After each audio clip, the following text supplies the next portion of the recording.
Greetings. Today we continue with part 3 of the Trustworthy Commander-in-Chief. We begin with the literal of 1 Peter 4:17. Because the season of time, the time of the judgment of God to begin itself away from the house of God. But if first away from us, what thing the completed goal of the ones being disobedient to the gospel of God? So we must ask and answer, what does it mean that judgment must begin at the house of God? Well, I think maybe Ezekiel chapter 9, verses 1 through 11 could give us some illumination on this matter. Ezekiel 1, he cried also in mine ears with a loud voice, saying, cause them that have charge over the city to draw near, even every man with his destroying weapon in his hand. And behold, 6 men came from the way of the higher gate, which lieth toward the north, and every man a slaughter weapon upon his hand. And one man among them was clothed with linen, with a writer's inkhorn by his side, and they went in and stood beside the brazen altar.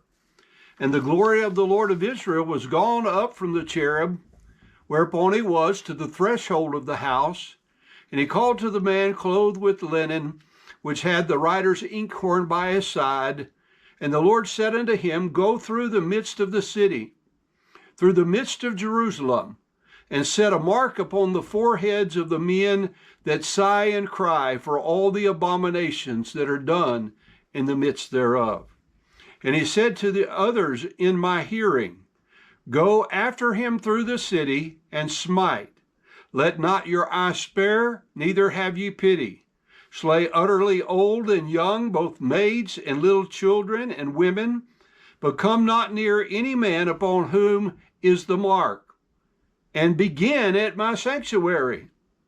Then they began at the ancient men which were before the house.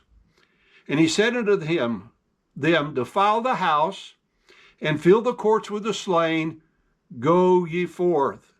And they went forth and slew in the city. And it came to pass, while they were slaying them, and I was left, that I fell upon my face and cried and said, ah, Lord God, wilt thou destroy all the residue of Israel, and the pouring out of thy fury upon Jerusalem?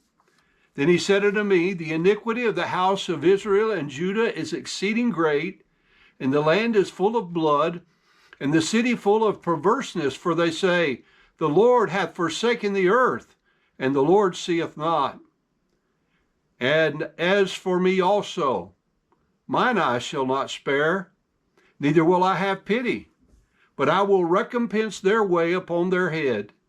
And behold, the man clothed with linen, which had the inkhorn by his side, reported the matter, saying, I have done as thou hast commanded me.